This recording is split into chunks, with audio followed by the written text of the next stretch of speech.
Hello students, good morning. How are you?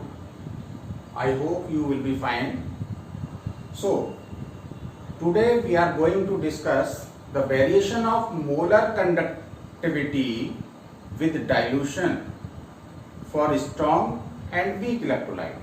आज हम लोग जो टॉपिक डिस्कस करने जा रहे हैं वो है स्ट्रॉन्ग इलेक्ट्रोलाइट और वीक इलेक्ट्रोलाइट की मोलर कंडक्टिविटी पर डाइल्यूशन का क्या फर्क पड़ेगा या कंसंट्रेशन का क्या फर्क पड़ेगा, इस बात को हम स्टडी करने जा रहे हैं। देखिए, स्ट्रॉन्ग इलेक्ट्रोलाइट्स के बारे में हम आपको बता चुके हैं कि स्ट्रॉन्ग इलेक्ट्रोलाइट्स किन्हें कहते हैं। स्ट्रॉन्ग इलेक्ट्रोलाइट्स वो इलेक्ट्रोलाइट्स हैं जो कंप्लीटली आयनाइज हो जाते हैं सॉल्यूशन में, उनको कहते हैं स्ट्रॉन्ग इलेक्ट्रोलाइट। और जो पार्शियली आयनाइज होते हैं या जिनका डिग्री ऑफ डिसोसिएशन बहुत कम होता है, they are called weak electrolytes. तो अब हम ये देखने जा रहे हैं कि स्ट्रॉन्ग इलेक्ट्रोलाइट्स की अगर हम डाइल्यूशन बढ़ाते जाएं या कंसंट्रेशन को डाउन करते जाएं तो क्या फर्क पड़ने वाला है, या फिर वीक इलेक्ट्रोलाइट की कंसंट्रेशन को कम करें या डाइल्यूशन बढ़ाएं तो उस पर क्या फर्क पड़ेगा। तो चलिए देखते हैं हम सबसे पहले स्ट्रॉन्ग इलेक्ट्रोलाइट की मोलर कंडक्टिविटी पर क्या इफेक्ट पड़ेगा डाइल्यूशन का। What is the effect of dilution on the molar conductivity of strong electrolyte. तो देखिए, स्ट्रॉन्ग इलेक्ट्रोलाइट की मोलर कंडक्टिविटी का जो बिहेवियर है वो एक इक्वेशन द्वारा आपको समझाया जा सकता है। The molar conductivity of strong electrolyte is found to vary with concentration according to the following equation. Equation है लैम्डा सीएम, मतलब गिवन कंसंट्रेशन पर मोलर कंडक्टिविटी इक्वल होगी lambda naught M, molar conductivity at infinite dilution और zero concentration, minus A root C. यहां पर इस equation को कहते हैं, this equation is called Debye Hückel Onsager equation. इस इक्वेशन में जो ए है वो क्या है, कांस्टेंट है, और इस कांस्टेंट की जो वैल्यू है वो डिपेंड करती है टाइप ऑफ इलेक्ट्रोलाइट। किस किस पर डिपेंड करती है, देखिए ये जो वैल्यू ऑफ ए है, ये value of A depends upon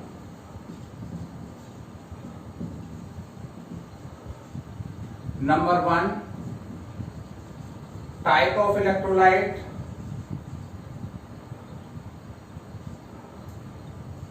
type of electrolyte. देखिए, टाइप ऑफ इलेक्ट्रोलाइट से मतलब क्या है, NaCl, ये है 1-1 टाइप इलेक्ट्रोलाइट। Na पे चार्ज +1 है, Cl पे -1 है, तो ये 1-1 टाइप इलेक्ट्रोलाइट। BaCl2, इसको हम 2-1 टाइप इलेक्ट्रोलाइट। तो इस तरह से इस टाइप की जो इलेक्ट्रोलाइट है उनके लिए डेफिनेट वैल्यू होगी ए की, इस टाइप के इलेक्ट्रोलाइट है इसके लिए ए कांस्टेंट की वैल्यू अलग होगी। तो सबसे पहली बात तो ये है कि ये किस पे डिपेंड करती है, इलेक्ट्रोलाइट के टाइप पर। दूसरा, nature of solvent. Second thing which effect is nature of solvent. Her solvent की आयनाइजिंग पावर अलग अलग होती है, तो इसलिए ये कांस्टेंट जो है वो नेचर ऑफ सॉल्वेंट पर भी डिपेंड करता है। और तीसरा जो फैक्टर है जिस पर हमारी ए की वैल्यू डिपेंड करती है, दैट इज टेम्परेचर। तो these factors decide the value of A. तो इस तरह से हम इस इक्वेशन को क्या कहते हैं, डिबाय-होकेल-ऑन्सगर इक्वेशन। और ये इक्वेशन लो कंसंट्रेशन पर जो है वो काफी जो है एप्लीकेबल है।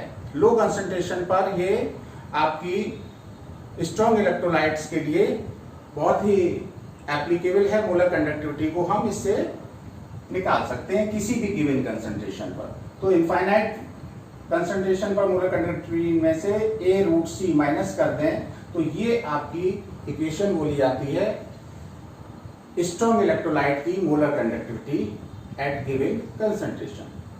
अब इस इक्वेशन में देखिए लैम्डा एम और कंसंट्रेशन के बीच में अगर ग्राफ प्लॉट किया जाए तो किस तरह से निकल के आता है लो कंसंट्रेशन पर और हाई कंसंट्रेशन पर, वो हम देखना चाह रहे हैं। तो देखिए ये आपका हम ग्राफ बना रहे हैं, इस पर वैल्यू हम लेंगे लैम्डा एम की और इस पर लेंगे कंसंट्रेशन।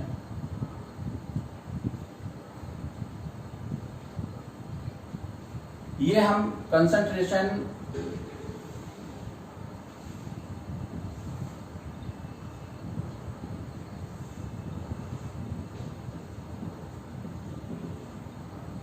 का रूट, इस हमने एक्सिस पर क्या ले लिया है, कंसंट्रेशन का रूट ले लिया है। और कंसंट्रेशन किस में है, मोल लीटर इनवर्स पे पावर 1/2। इस पे हम क्या लेंगे, वैल्यू लेंगे लैम्डा एम की, किसमें, ओम इनवर्स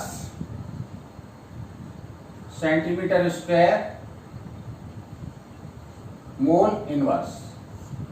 इस पे हमने वैल्यू ले ली लैम्डा एम की।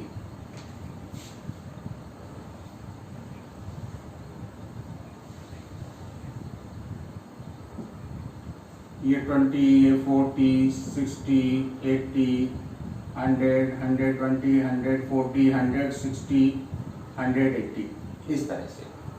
अब हमने क्या किया कि जो मोलर कंडक्टिविटी है उसकी वैल्यूज और जो कंसंट्रेशन है उसमें हमने एक ग्राफ प्लॉट किया। तो देखिए किस तरह से हम स्ट्रॉन्ग इलेक्ट्रोलाइट के लिए पहले ग्राफ आपको बता रहे हैं किस तरह का ग्राफ आता है।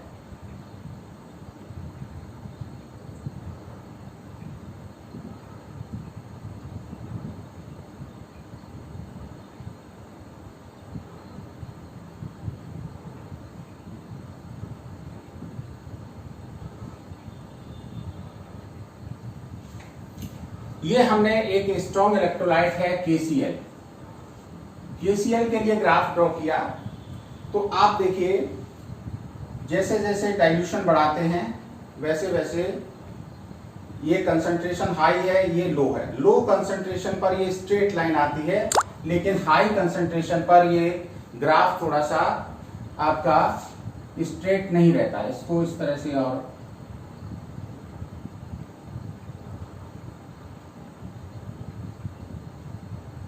आप देखिए इनिशियली क्या है, जैसे जैसे हमने कंसंट्रेशन कम की तो पहले क्या है, इनिशियली मोलर कंडक्टिविटी में वेरिएशन बहुत कम देखने को मिल रहा है, और जैसे ही ज्यादा डाइल्यूशन हो जाती है, कंसंट्रेशन लो हो जाती है, तो एक स्ट्रेट लाइन पीछे की तरफ आती है।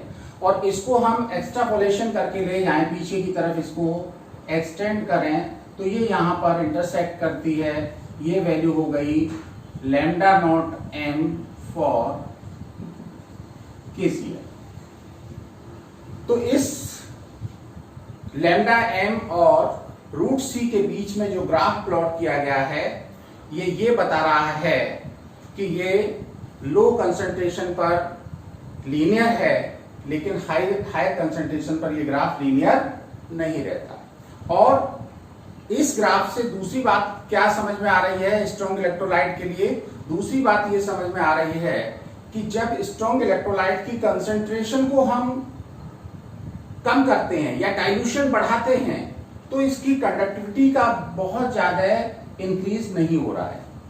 कंसंट्रेशन कम करने पर या डाइल्यूशन बढ़ाने पर जो कंडक्टिविटी है वो धीरे धीरे आपकी इंक्रीज हो रही है, बहुत ज्यादा इसमें चेंज नजर नहीं आ रहा है। और इस ग्राफ का हम एक्सट्रापोलेशन करके लिमिटिंग मोलर कंडक्टिविटी, ये लिमिटिंग मोलर कंडक्टिविटी क्या है, इनफाइनाइट डाइल्यूशन पर मोलर कंडक्टिविटी या कंसंट्रेशन लगभग 0 हो गई, उस समय कंडक्टिविटी क्या है, वो कहलाती है लिमिटिंग मोलर कंडक्टिविटी। तो लिमिटिंग मोलर कंडक्टिविटी की जो वैल्यू है वो हम स्ट्रॉन्ग इलेक्ट्रोलाइट के लिए लैम्डा एम और कंसंट्रेशन के रूट के बीच में ग्राफ को ड्रॉ करके हम निकाल सकते हैं। तो इस तरह से स्ट्रॉन्ग इलेक्ट्रोलाइट की जो कंडक्टिविटी में थोड़ा सा वेरिएशन है वो क्यों हो रहा है, इस बात को समझने की कोशिश करिए। देखिए स्ट्रॉन्ग इलेक्ट्रोलाइट्स जो होते हैं उनका आयनाइजेशन कंप्लीटली होता है। मोलर कंडक्टिविटी डिपेंड किस पे करेगी? Number of ions present in the solution, उनके बीच के इंटरेक्शन पर, सॉल्वेंट की नेचर पर, टेम्परेचर पर। टेम्परेचर फिक्स रहेगा, सॉल्वेंट भी फिक्स रहेगा। तो दो मेन चीजें आपको समझ में आ रही हैं, एक तो नंबर ऑफ आयंस और उनके बीच के इंटरेक्शंस। चूंकि आपका जो स्ट्रॉन्ग इलेक्ट्रोलाइट है वो कंप्लीटली आयनाइज हो रहा है, इसलिए नंबर ऑफ आयंस में डाइल्यूशन बढ़ाने पर कोई फर्क नहीं पड़ेगा। फिर कंडक्टिविटी क्यों बढ़ी? उसका रीजन ये है कि पहले जो कंसंट्रेट सॉल्यूशन था जिसकी डाइल्यूशन कम थी, तब क्या था, अपोजिट चार्ज आयन पास पास थे तो उनके बीच के इंटरेक्शंस ज्यादा थे। जब हमने डाइल्यूशन बढ़ाई तो क्या हुआ, वो आयंस दूर दूर चले गए और उनके इंटर आयनिक इंटरेक्शंस हैं वो कम हो गए। तो इस तरह से हमारी जो स्ट्रॉन्ग इलेक्ट्रोलाइट की मोलर कंडक्टेंस में थोड़ा सा इंक्रीज देखने को मिल रहा है। वो किस लिए मिल रहा है? वो इसलिए मिल रहा है कि inter ionic interaction of strong electrolytes decreases on increasing dilution और decreasing concentration. When you add the solvent, then the ions go far apart and their interionic interaction decreases, so the molar conductance increases for strong electrolyte। और strong electrolyte का जो conductance है, limiting value इसकी इस graph की सहायता से हम निकाल सकते हैं। तो ये रहा conductance behavior of strong electrolyte। इसमें आगे आप ये बात नोट कर लीजिए कि इसमें if lambda naught M plotted against root C, a linear graph is obtained at low concentration but it is not linear at high concentration. Further, curve for strong electrolyte shows that there is a small increase in the conductance with dilution because interionic interaction decreases but number of particles remains constant and it reaches the limiting value at infinite dilution। तो ये बात आपको इसमें और add कर लेनी है। तो इस तरह से हम स्ट्रॉन्ग इलेक्ट्रोलाइट्स के कंडक्टेंस बिहेवियर को एक्सप्लेन कर सकते हैं। तो ये आप जल्दी से नोट कर लीजिए। आगे हम वीक इलेक्ट्रोलाइट के कंडक्शन बिहेवियर को एक्सप्लेन करेंगे।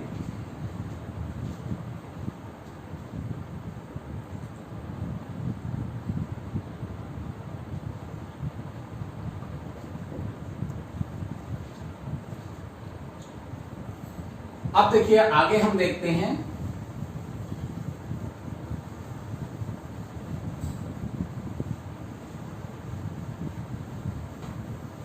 conduction behavior of weak electrolytes।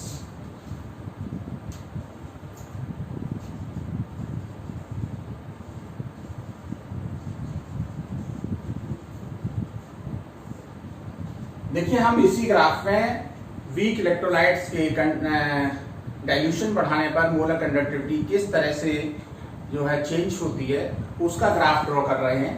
तो देखिए वीक इलेक्ट्रोलाइट का ग्राफ जो आता है वो कुछ इस तरह से आता है।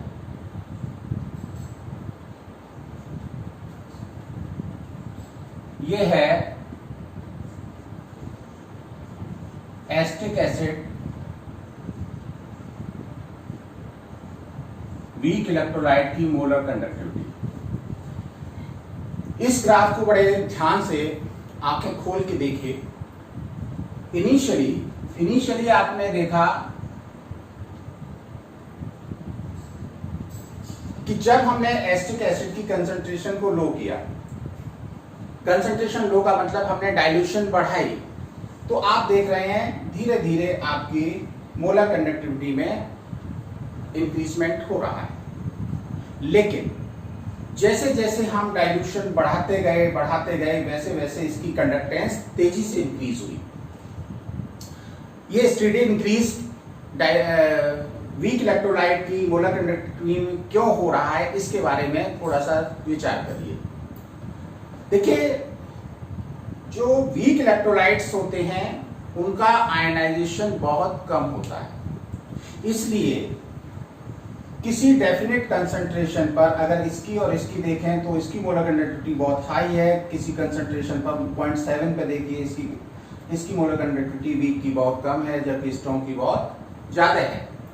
ऐसा क्यों है, आप समझ गए होंगे कि स्ट्रॉन्ग इलेक्ट्रोलाइट है उसमें नंबर ऑफ आयंस बहुत ज्यादा प्रेजेंट होंगे, because strong electrolyte ionise completely, but at higher concentration weak electrolyte ionise very less, so very less ions are present in the solution and conductivity depends upon number of ions, so the conductivity at higher concentration weak electrolytes is very low.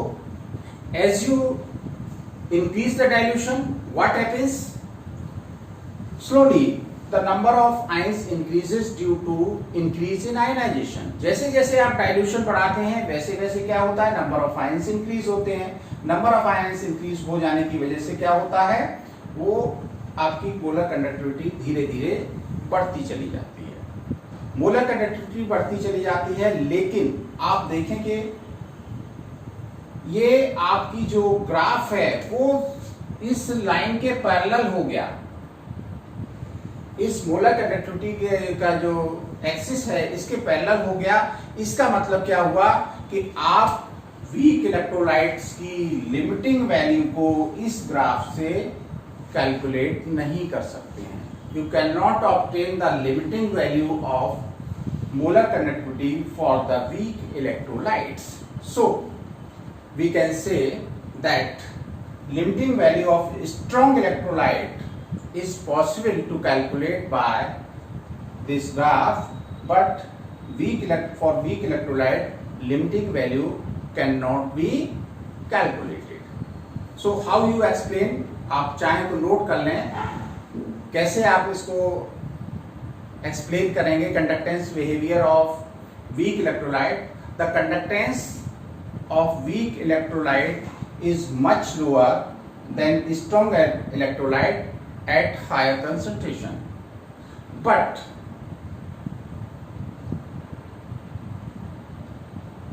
as dilution is increases, the molar conductivity of weak electrolyte increases. It is due to the fact that on increasing dilution the ionization of weak electrolyte increases and number of ions also increases, but it cannot reaches at limiting value. So this is the effect of dilution on the conductance behavior of weak electrolyte. तो इस तरह से हमने strong electrolyte और weak electrolyte पर dilution का क्या effect पड़ेगा इस बिहेवियर को समझा। तो ये दोनों आपके एक्सप्लेन करने के लिए आते हैं बोर्ड में कि explain the effect of dilution on strong electrolyte and weak electrolyte. तो आप अच्छे से समझ रहे होंगे कि स्ट्रॉन्ग इलेक्ट्रोलाइट का बहुत ज़्यादा कंडक्टेंस इंक्रीज नहीं होता है और उसकी लिमिटिंग वैल्यू को हम निकाल सकते हैं, बट वीक इलेक्ट्रोलाइट का जो मोलर कंडक्टेंस है वो बहुत तेजी से बढ़ता है डाइल्यूशन के साथ, लेकिन वो लिमिटिंग वैल्यू को अचीव नहीं कर पाता है। इसलिए लैम्डा नॉट एम या limiting molar conductivity weak electrolyte की हम इस ग्राफ से निकाल नहीं सकते। अब बात करते हैं कि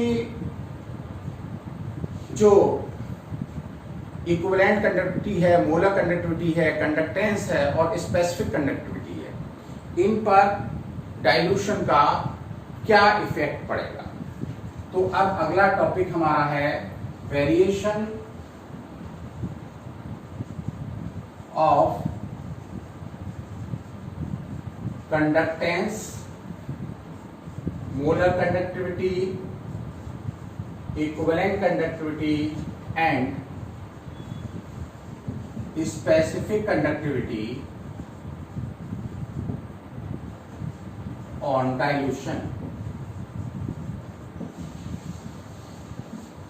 ये बड़ा इंपॉर्टेंट ये भी टॉपिक है, ये दोनों ही टॉपिक बहुत ही इंपॉर्टेंट है इस पूरे स्ट्रॉन्ग और वीक इलेक्ट्रोलाइट के बिहेवियर को हम इस ग्राफ के हेल्प से एक्सप्लेन कर रहे हैं। अब हम ये बताना चाह रहे हैं कि डाइल्यूशन पर conductance, molar conductance, equivalent conductance और स्पेसिफिक कंडक्टेंस पर क्या इफेक्ट पड़ेगा। तो जनरली देखिए वीक और स्ट्रॉन्ग इलेक्ट्रोलाइट के लिए उसकी जो इलेक्ट्रोलाइटिक कंडक्टेंस है, मोलर कंडक्टेंस है और इक्विवेलेंट कंडक्टेंस है, ये सारी इंक्रीज होती हैं। लेकिन जो आपकी स्पेसिफिक कंडक्टेंस है वो डाइल्यूशन बढ़ाने पर क्या होता है, वो डिक्रीज हो जाती है। क्या क्या देखिए, electrolytic conductance,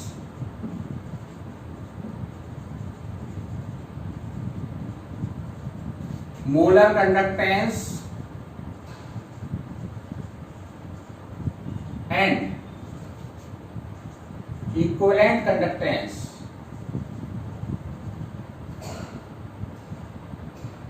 increases on increasing dilution, but specific conductance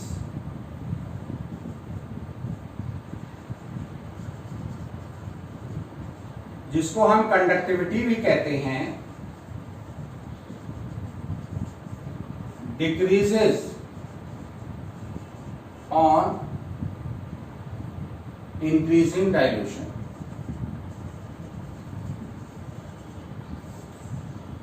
ये आपकी तीन इलेक्ट्रोलाइटिक कंडक्टेंस, मोलर कंडक्टेंस और इक्विवेलेंट कंडक्टेंस, ये तो इंक्रीज होती है डाइल्यूशन बढ़ाने पर, लेकिन स्पेसिफिक कंडक्टेंस डिक्रीज होती है। इसका रीजन क्या है? देखिए किसी भी इलेक्ट्रोलाइटिक सॉल्यूशन की कंडक्टेंस किस पर डिपेंड करेगी? Number of ions present in the solution. तो आप देखते हैं conductance, molar conductance, equivalent conductance. Conductance क्या है?